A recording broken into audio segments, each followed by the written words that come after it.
Hi guys, ഇന്ന് നമുക്ക് chicken കറി ഉണ്ടാക്കിയാലോ.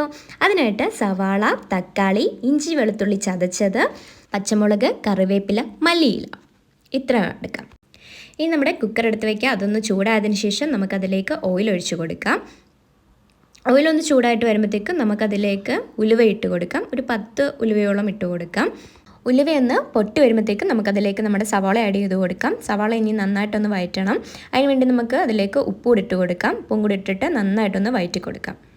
സവാള നന്നായിട്ട് വഴണ്ട ശേഷം നമുക്കിതിലേക്ക് ഇഞ്ചി വെളുത്തുള്ളിയും ചതച്ചത് ഇട്ട് കൊടുക്കാം. എന്നിട്ട് നന്നായിട്ടൊന്ന് ഇളക്കി കൊടുക്കാം.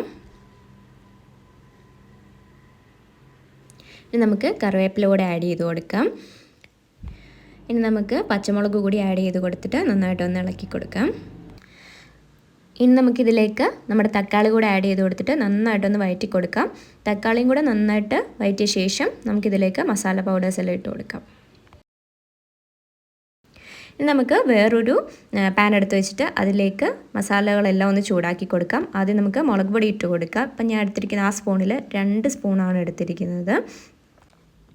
ഇനി നമുക്ക് മല്ലിപ്പൊടി കൂടെ ആഡ് ചെയ്ത് കൊടുക്കാം. മല്ലിപ്പൊടി ഞാനിപ്പോൾ കാണിച്ചിരിക്കുന്ന ആ സ്പൂണിൽ ഒരു 2 സ്പൂണാണ് ഇട്ടിരിക്കുന്നത്. ഇനി നമുക്കിതിലേക്ക് മഞ്ഞൾപ്പൊടി കൂടെയാണ് ആഡ് ചെയ്ത് കൊടുക്കണം. മഞ്ഞൾപ്പൊടി ആ സ്പൂണിൽ ഒരു അരയോളം ഇട്ടിട്ടുണ്ട്. ഇനി നമുക്ക് ഇത് മൂന്നും കൂടെ നന്നായിട്ടൊന്ന് മൂപ്പിച്ചെടുക്കുകയാണ് ചെയ്യേണ്ടത്. നന്നായിട്ടൊന്ന് പച്ചമണമൊക്കെ മാറി ഒന്ന് മൂത്ത് കിട്ടുമ്പോഴത്തേക്കും നമുക്ക് കൂടുതലൊരു ടേസ്റ്റായിട്ട് കിട്ടും. ആൻഡ് കളറും നന്നായിട്ട് കിട്ടും. ഇനി നമുക്കിതിലേക്ക് ചിക്കൻ മസാല കൂടെ ആഡ് ചെയ്ത് കൊടുക്കുന്നുണ്ട്. ചിക്കൻ മസാലയും കൂടെ ഒന്ന് മൂപ്പിച്ചെടുക്കാം.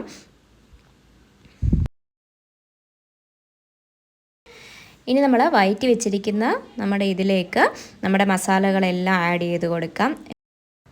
ഇനി നമുക്ക് എല്ലാം കൂടെ നന്നായിട്ടൊന്ന് മിക്സ് ആക്കി കൊടുക്കാം.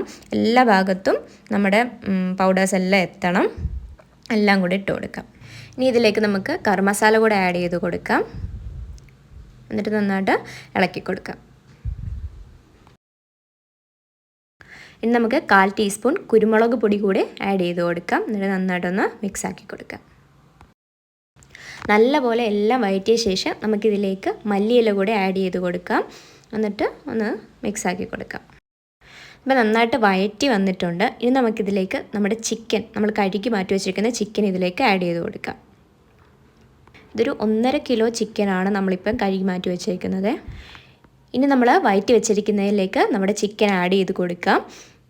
നമ്മൾ ആദ്യം പകുതി ചിക്കൻ ഇട്ടിട്ട് ഒന്ന് മിക്സ് ആക്കിയതിന് ശേഷമാണ് അടുത്ത ബാക്കി വരുന്ന ചിക്കൻ ആഡ് ചെയ്ത് കൊടുക്കുന്നത്. അപ്പോൾ നന്നായിട്ട് എല്ലായിടത്തും നമ്മുടെ ചിക്കനും നന്നായിട്ടൊന്ന് മസാല പിടിക്കൂ. അത് നമ്മളൊന്ന് ശ്രദ്ധിക്കേണ്ട കാര്യമാണ്.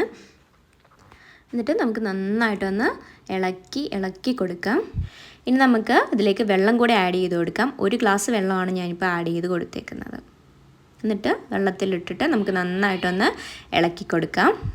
ഇനി നമുക്ക് 4 വിസിൽ വരെ വെയിറ്റ് ചെയ്യാം. അങ്ങനെ നമ്മുടെ ചിക്കൻ ദാ ഇവിടെ റെഡി ആയിട്ടുണ്ട്. ഇനി നമുക്കിതൊന്ന് ഇളക്കി കൊടുക്കാം.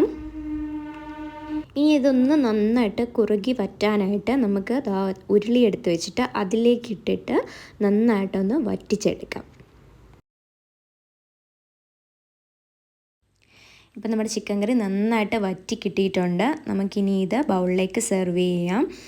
നല്ല ടേസ്റ്റുള്ളൊരു ചിക്കൻ കറിയാണ് കേട്ടോ. എല്ലാവരും ട്രൈ ചെയ്ത് നോക്കണം. Thanks for watching. ബൈ.